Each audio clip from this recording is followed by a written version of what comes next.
내 너를 위하여. 오늘은 광주 서구 풍암 신흥로에 위치한 주안의 교회 강동환 목사님의 말씀으로 함께합니다.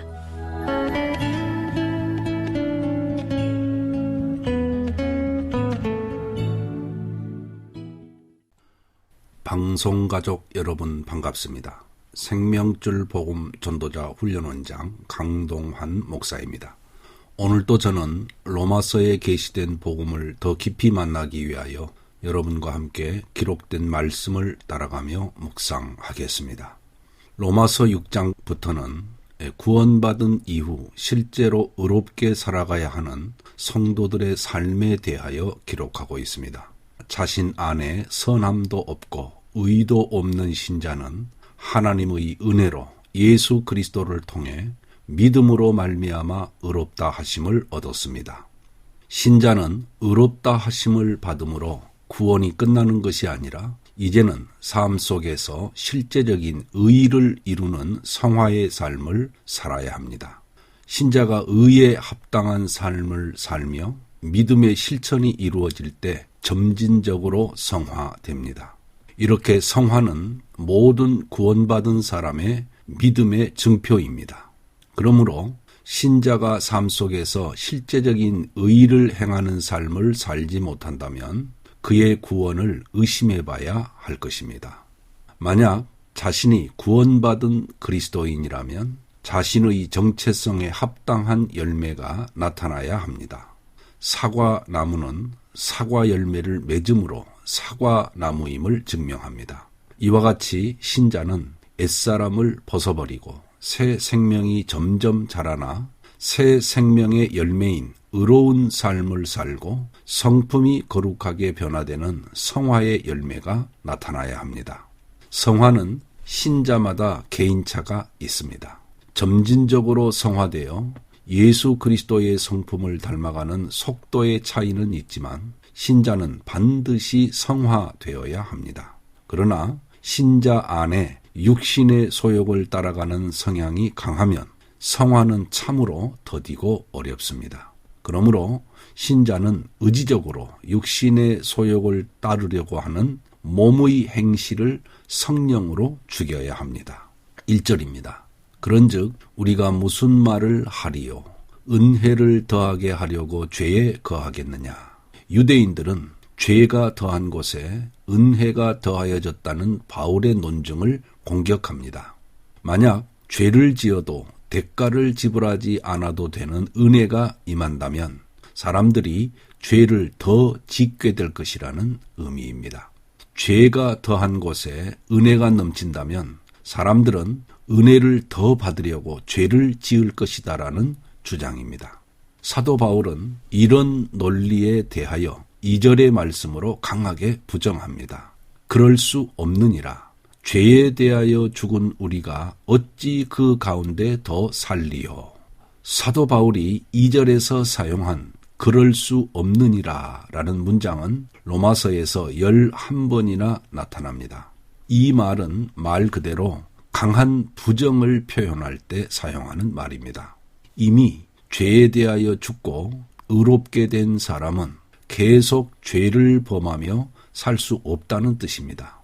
아담의 죄를 유전받아 출생한 후손들은 누구든 숙명적 죄인으로 태어나 죄를 짓고 살 수밖에 없지만 하나님은 죄인이 예수 그리스도를 구주와 주로 믿을 때에 거듭나게 하시고 죄에 대하여 죽게 하셨습니다.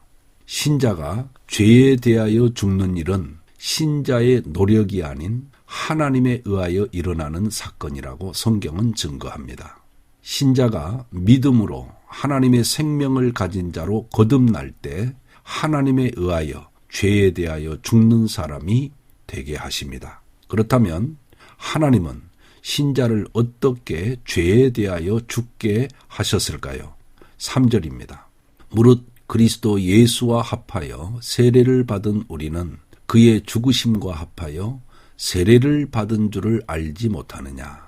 자신을 죄로부터 구원한 그리스도의 복음에 대하여 무지한 신자들에 대한 바울의 질문입니다. 그리스도인의 정체성 가운데 하나는 신자는 그리스도 예수와 합하여 세례를 받은 사람이라는 정체성입니다.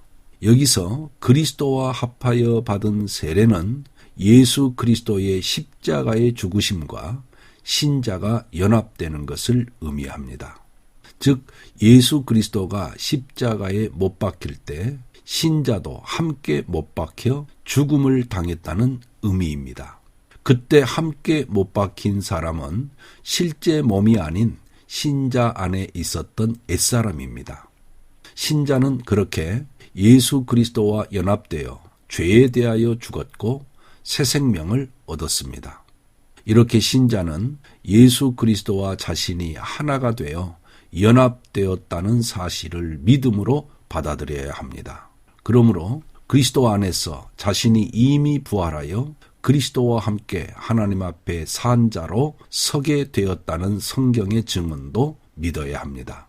아직 몸이 죽지 않았고 부활의 사건이 일어나지 않았지만 신자의 현재 상태는 하나님께서 말씀하신 대로 이미 예수 안에서 죽었다가 부활한 상태입니다. 이 사실을 성경의 말씀대로 믿고 아멘으로 받을 때 신자 안에서 성령으로 일하시는 하나님의 실제적인 역사와 능력이 나타나게 됩니다. 4절입니다. 그러므로 우리가 그의 죽으심과 합하여 세례를 받음으로 그와 함께 장사되었나니 이는 아버지의 영광으로 말미암아 그리스도를 죽은 자 가운데서 살리심과 같이 우리로 또한 새 생명 가운데서 행하게 하려 함이라.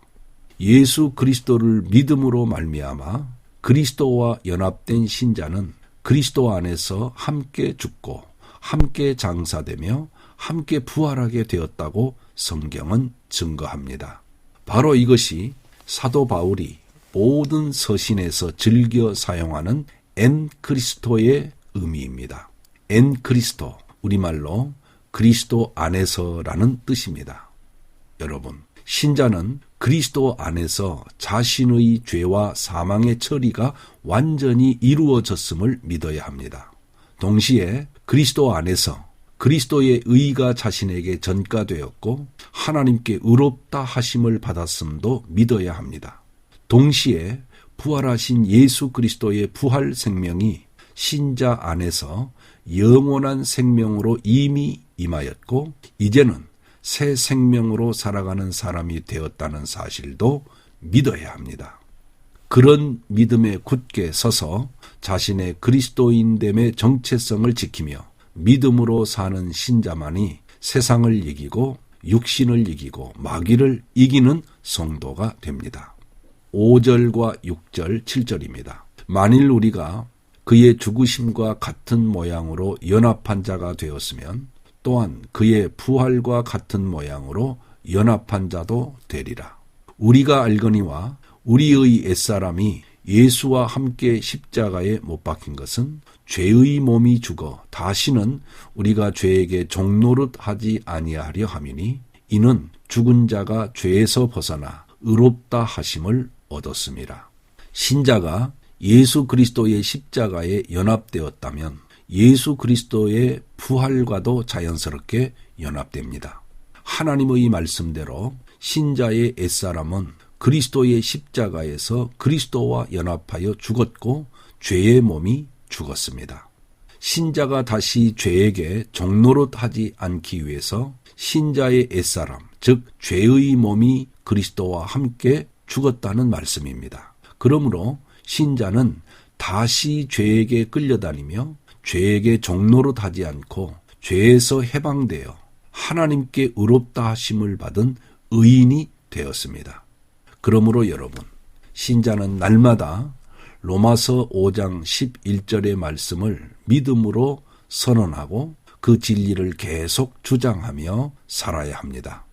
이와 같이 너희도 너희 자신을 죄에 대하여는 죽은 자요 그리스도 예수 안에서 하나님께 대하여는 살아있는 자로 여길지어다.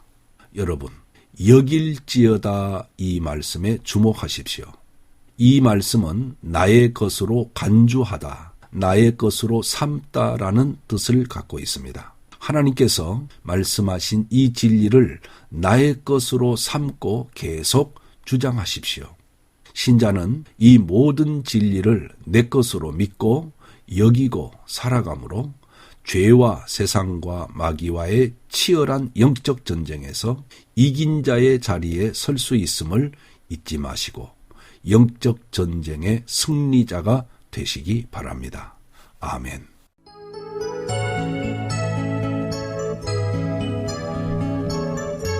내 너를 위하여 지금까지 광주 서구 풍암신흥로에 위치한 주안의 교회 강동환 목사님의 말씀으로 함께 하셨습니다.